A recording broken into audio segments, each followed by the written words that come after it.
মালবাহী একটি ট্রাক পারাপারের সময় ধসে পড়েছিল কালভার্ট। এরপর জনগণের যাতায়াতের জন্য উপজেলা প্রকৌশলীর কার্যালয়ের পক্ষ থেকে মাটি ফেলে নির্মাণ করা হয় বিকল্প সড়ক। তবে গেল কয়েকদিনের টানা বৃষ্টিতে সড়কের বেহাল দশা। কাদামাটি সড়কটিও এখন ঝুঁকিপূর্ণ হয়ে উঠেছে, যার ফলে যাতায়াতে ভোগান্তি পোহাতে হচ্ছে এলাকার হাজারো মানুষকে।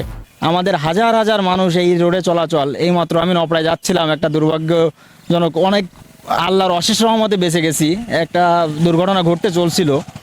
তো আপনারা দেখেন যে কিভাবে পড়ে আছে এই রাস্তাটা। আমাদের ছোট গাড়িগুলো যাতে পারতেছে, আর বড় গাড়িগুলো সব ঘুরে আসতে যাচ্ছে, অনেক দূর 2-3-4 কিলো রাস্তা ঘুরে আসতে যাচ্ছে। এইভাবে চলতে যাচ্ছে, আমাদের অসহ্য হয়ে যাচ্ছে। আমরা এখন ভালো চাই, রাস্তাটা হয়ে যাক, ব্রিজটা হোক, রাস্তাটা ভালো হোক, এইভাবে চলাচল করবো আমরা, সেইটা চাই আমরা। ভাই আমি শুনেছি এই বইটি তো 3 লাখ টাকা দিচ্ছে, 3 লাখ টাকা হয়েছে বলে। 3 লাখ টাকা যদি ওরা যদি আসতো প্লেন সিটে দিত তাহলে মনে হয় আমাদের তো কষ্ট হতো না। এবার প্রত্যেকদিন মানে একটা দোকান ট্রাক বাঁধে দেখাটা, আর মনে করেন বিশাল রিস্ক নেই ভাই আমাদের পার্বতী আসেনতে। 1988 সালের শুরুর দিকে যশোরের অভয়নগরের বাঘুটিয়া ইউনিয়নের নিমতলা এলাকায় নির্মাণ করা হয়েছিল এই কালভার্টটি। দীর্ঘদিনের ব্যবহারে কালভার্টের দুই পাশের রেলিং বাদে সম্পূর্ণ অংশই ধসে পড়েছে। এতে বাঘুটিয়া থেকে ঢাকাগামী যানবাহন চলাচলও কঠিন হয়ে পড়েছে, আর 3 চাকার যান চলাচল করছে ঝুঁকি নিয়ে। এটা হলো আপনার ঢাকা যাওয়া অনেক সুবিধা হয়েছে পদ্মা সেতু হওয়ার থেকে। এখন মনে করেন যে ব্যবসায়িকদের অনেক বড় ক্ষতি হয়ে যাচ্ছে।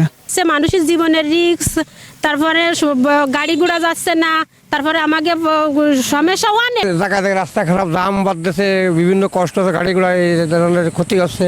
মানুষের যাতায়াতের পথ এটা আছে আড়াআড়ি পথ, কিন্তু এবার ঘুরে 4 কিলোতে ঘুরে যাতে গেলে তো বিশাল কষ্ট হচ্ছে। এ ব্যাপারে যশোর জেলা এলজিইডি নির্বাহী প্রকৌশলী আহমেদ মাহবুবুর রহমান বলেন, অভয়নগরে ভেঙে যাওয়া কালভার্ট নতুন করে নির্মাণের জন্য বরাদ্দ এসেছে। টেন্ডার প্রক্রিয়া শেষ হলেই কালভার্ট নির্মাণ কাজ শুরু করা হবে। একটা হচ্ছে ট্রাক অ্যাক্সিডেন্ট করছিল, ওটা জি ওটা অলরেডি টেন্ডার আমরা এস্টিমেট পাঠাচ্ছি, এস্টিমেট অ্যাপ্রুভ দিতে টেন্ডারে আছে। টেন্ডার আচ্ছা, এটা কতদিনের মধ্যে এই প্রসেসটা শেষ হতে পারে? 90 দিন, 90 দিন, তারপরে কাজ শুরু হবে। আচ্ছা, এর মধ্যে তো অনেক ভোগান্তির শিকার হচ্ছে মানুষ, এক্ষেত্রে বিকল্প কোনো ব্যবস্থা নিয়েছেন কিনা বা নিবেন কিনা? বিকল্প ব্যবস্থা উপজেলা পরিষদ থেকে ব্যবস্থা ডাইভার্সন করতে পারে আমাদের এইভাবে আমরা অলরেডি তাৎক্ষণিকভাবে এটা এস্টিমেট পাঠিয়ে সেটা অ্যাপ্রুভ করে নিয়ে আসে, এটা টেন্ডারে চলে যাবে।